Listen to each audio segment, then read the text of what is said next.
अगर मेरे हस्बैंड से कोई पूछे कि आपको लंच और डिनर में क्या खाना पसंद है तो उनका हमेशा एक ही जवाब होता है कि मुझे तो चाप ही खानी है। तो चलिए मैं किस तरीके से चाप बनाती हूँ उसकी रेसिपी आप लोगों के साथ शेयर करती हूँ। सबसे पहले मैंने चाप ली है। चाप को मैंने 2 से 3 बार अच्छे से वॉश कर लिया था। चाप को वॉश करने के बाद अब जो चाप के अंदर की स्टिक होती है उसको हमने निकाल दिया है। ये मैंने फ्रेश डेयरी पे से चाप मंगाई थी जो कि फ्रेश मिलती है, ज़्यादा टाइम की रखी हुई नहीं होती है। चाप के अंदर की स्टिक को निकालने के बाद अब हमने चाप को छोटे छोटे पीसेस में कट कर लिया है।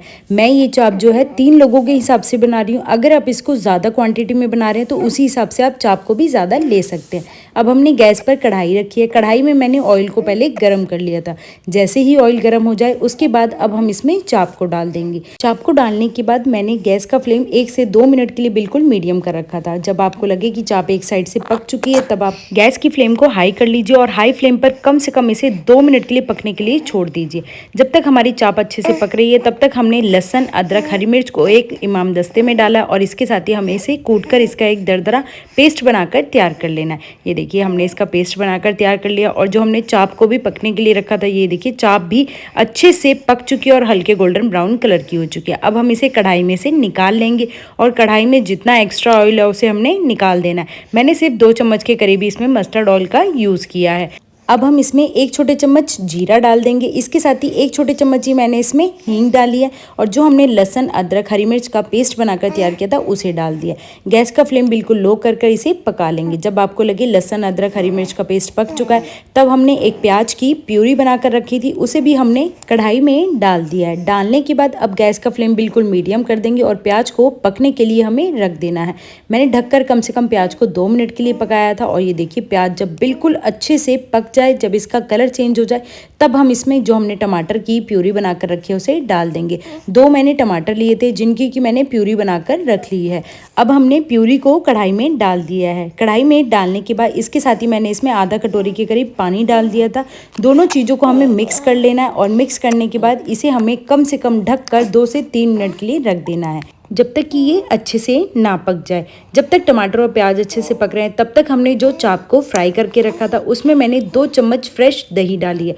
ध्यान रखिए दही बिल्कुल भी इसके लिए खट्टा नहीं होना चाहिए। 1 चम्मच मैंने इसमें हल्दी पाउडर, 1 चम्मच सूखा धनिया पाउडर, आधा चम्मच मैंने इसमें लाल मिर्च पाउडर, 1 चम्मच मैंने इसमें देगी मिर्च पाउडर और इसके साथ ही मैंने इसमें 2 चम्मच के करीब कसूरी मेथी डाली है। सभी चीज़ों को डालने के बाद अब हम इसे चाप के साथ मिक्स कर लेंगे। अब हम इसे मैरिनेट करके कम से कम 10 मिनट के लिए रेस्ट के लिए छोड़ देंगे जिससे कि इसके ऊपर एक अच्छे से मसालों की कोटिंग हो जाए।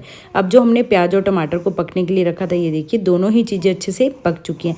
गैस की फ्लेम को मैंने बिल्कुल मीडियम कर दिया। अब हम इसमें 1 चम्मच हल्दी पाउडर डाल देंगे। वैसे तो मैंने सभी मसाले जो है मैरिनेशन में डाल दिए पर फिर भी थोड़ा सा सब्जी में कलर अच्छा आ जाए उसके लिए अब हम इसमें 1 चम्मच हल्दी पाउडर दोबारा से डाल देंगे और इसके साथ ही अब हम इसमें 1 चम्मच घर की फ्रेश मलाई डाल देंगे। मलाई डालने के बाद अब हम उसे ग्रेवी के साथ अच्छे से मिक्स कर लेंगे। ग्रेवी के साथ मलाई को मिक्स करने के बाद अब हमने इसको 1 से 2 बार चला दिया है। चलाने के बाद अब हम इसमें 2 चम्मच किचन किंग मसाला डाल देंगे जिससे कि चाप में जो है वो बहुत ही अच्छा टेस्ट आता है। अगर आपके पास किचन किंग मसाला नहीं है तो आप इस जगह पर आप इसमें गरम मसाला भी डाल सकते हैं, पर इसमें मसाला ज़रूर डालिए जिससे कि इसका टेस्ट और भी ज़्यादा बढ़ जाता है। 1 चम्मच मैंने इसमें देगी मिर्च पाउडर डाला है। सभी चीज़ें डालने के बाद अब हम इसे ढककर कम से कम 2 मिनट के लिए रख देंगे और 2 मिनट बाद मैं ग्रेवी को चेक कर रही हूँ कि ग्रेवी अच्छे से पकी है या नहीं। ये देखिए ग्रेवी अच्छे से पक चुकी है। अब जो हमने चाप को मैरिनेट करके रखा था उसे अब हमने कढ़ाई में डाल दिया है। कढ़ाई में चाप को डालने के बाद इसे हमने ग्रेवी के साथ मिक्स कर लिया।